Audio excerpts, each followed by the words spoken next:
Hello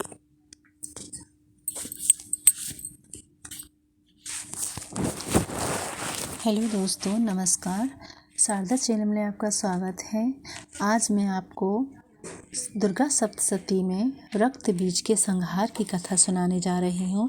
सो ध्यान से सुनिए माता के रक्त बीज की संहार की कथा। मैं अणिमा आदि सिद्धि की किरणों से आवृत भवानी का ध्यान करती हूँ। उनके शरीर का रंग लाल है, नेत्रों में करुणा लहरा रही है तथा हाथों में पास अंकुश बाण धनुष शोभा पाते हैं। ऋषि बोले, चंड और मुंड नामक दैत्यों के मारे जाने तथा बहुत सी सेना का संहार हो जाने पर दैत्यों के राजा प्रतापी शुंभ के मन को बड़ा क्रोध हुआ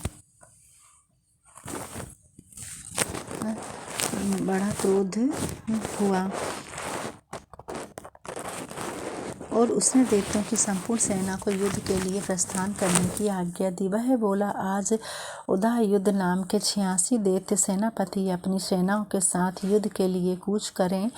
कंबू नाम वाले दैत्यों के 84 सेना नायक अपने बलाबल के साथ यात्रा करें। 50 कोटि वीर कुल के और 100 ध्रोम कुल के असुर सेनापति मेरी आज्ञा से सेना सहित कूच करें।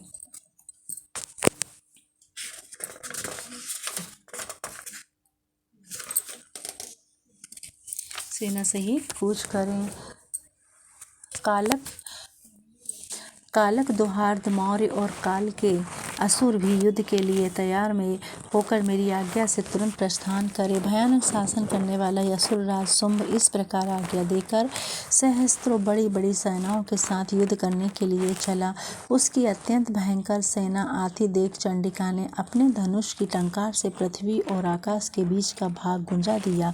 राजन, तब देवी के सिंह ने भी बड़े जोर जोर से दहाड़ना आरंभ किया। फिर अंबिका ने अपने घंटे के शब्द से उस ध्वनि को और भी बढ़ा दिया। धनुष की टंकार, सिंह की दहाड़ और घंटे की ध्वनि से संपूर्ण दिशाएं गूंज उठी। उस भयंकर शब्द से काली ने अपने विकराल मुख को और भी बढ़ा लिया तथा इस प्रकार वे विजयी हुई। उस तुमुल नाद को सुनकर दैत्यों की सेनाओं ने चारों ओर से आकर चंडिका देवी, सिंह तथा काली देवी को क्रोधपूर्वक घेर लिया। राजन, इसी बीच में असुरों के विनाश तथा देवताओं के अभ्युदय के लिए ब्रह्मा, शिव, कार्तिकेय, विष्णु तथा इंद्र आदि देवों की शक्तियाँ जो अत्यंत पराक्रम और बल से संपन्न थी, उनके शरीरों से निकलकर उन्हीं के रूप में चंडिका देवी के पास गईं। जिस देवता का जैसा रूप, जैसी वेशभूषा और जैसा वाहन है, ठीक वैसे ही साधनों से संपन्न हो, उसकी शक्ति असुरों से युद्ध करने के लिए आई। सबसे पहले हंस युक्त विमान पर बैठी हुई अक्षसूत्र और कमंडलू से सुशोभित ब्रह्मा जी की शक्ति उपस्थित हुई, जिससे ब्रह्माणी कहते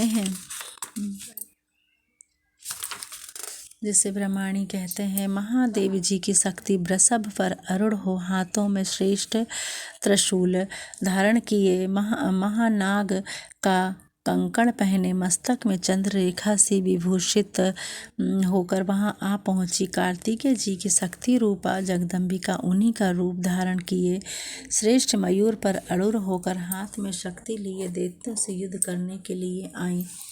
इसी प्रकार भगवान विष्णु की शक्ति गरुड़ पर विराजमान हो, शंख, चक्र, गदा, सारंग तथा खड्ग हाथ में लिए वहां आई। अनुपम यज्ञ वाराह का रूप धारण करने वाली श्री हरि की जो शक्ति है, वह भी वाराह शरीर धारण करके वहां उपस्थित हुई। नरसिंगी शक्ति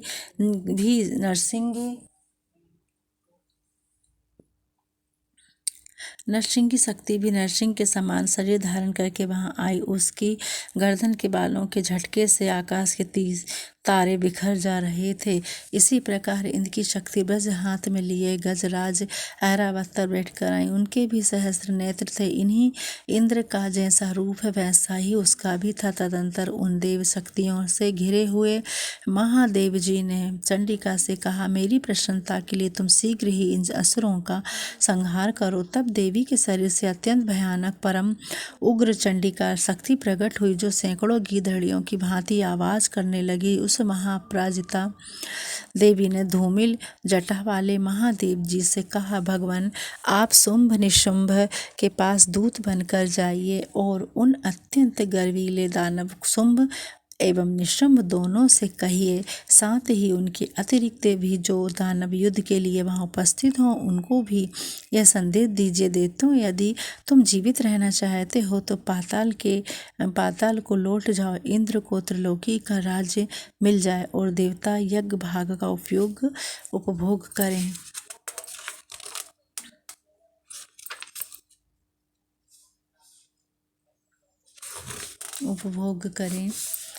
यदि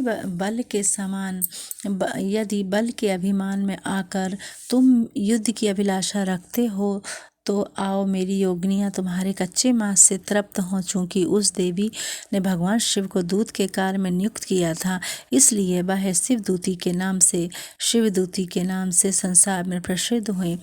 वे महादैत्य भी भगवान शिव के मुँह से देवी के वचन को सुनकर क्रोध से भर गए और जहाँ कात्यायनी विराजमान थी उस ओर बढ़े। तदंतर वे दैत्य आमर्ष में भरकर पहले ही देवी के ऊपर बाण, शक्ति और सृष्टि आदि अस्त्रों की वर्षा करने लगे। तब देवी ने भी खेल खेल में ही धनुष की टंकार की और उससे छोड़े हुए बड़े बड़े बाणों द्वारा दैत्यों के चलाए हुए बाण, शूल, शक्ति और फर्शों को काट डाला।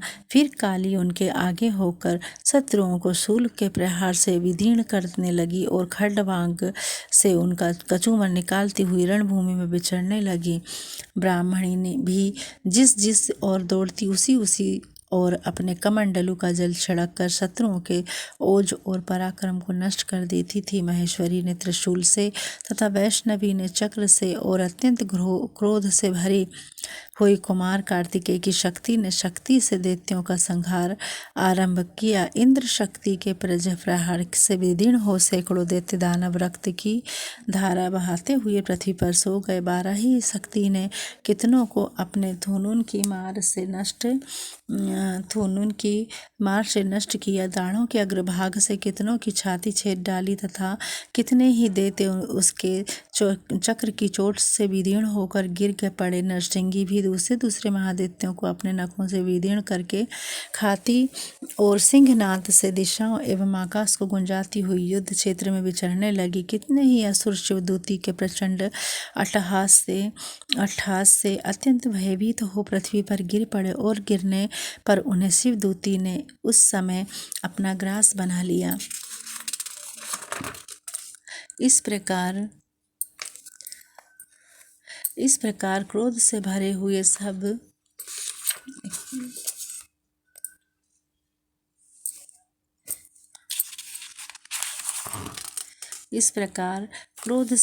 हुए मात्र गणों को नाना प्रकार के उपायों से बड़े बड़े असुरों का मर्दन करते देख दैत्य सैनिक भाग खड़े हुए।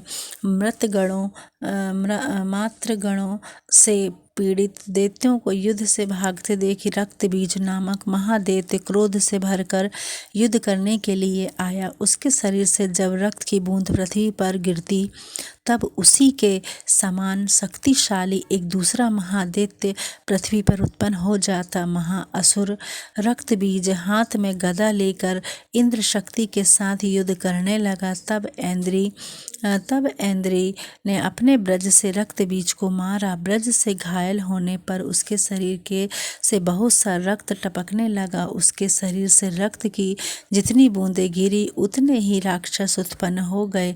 वे सब रक्तबीज के समान ही वीरवान, बलवान तथा पराक्रमी थे। रक्त से उत्पन्न होने वाले वे राक्षस भी अत्यंत भयंकर अस्त्र शस्त्रों के प्रहार करते हुए महामात्र गणों के साथ घोर युद्ध करने लगे। पुनः ब्रज के प्रहार से जब रक्तबीज का मस्तक घायल हुआ तब रक्त बहने लगा और उससे हजारों राक्षस उत्पन्न हो गए। वैष्णवी ने युद्ध में रक्तबीज पर चक्र का प्रहार किया तथा ऐन्द्री ने उस दैत्य सेनापति को गदा से चोट पहुंचाई। वैष्णवी के चक्र से घायल होने पर उसके शरीर से जो रक्त बहा और उससे जो उसी के बराबर आकार वाले सहस्त्र महादैत्य फिर से प्रकट हुए। उनके द्वारा संपूर्ण जगत भर गया। कुमारी ने शक्ति से, बाराही ने खड्ग से और माहेश्वरी ने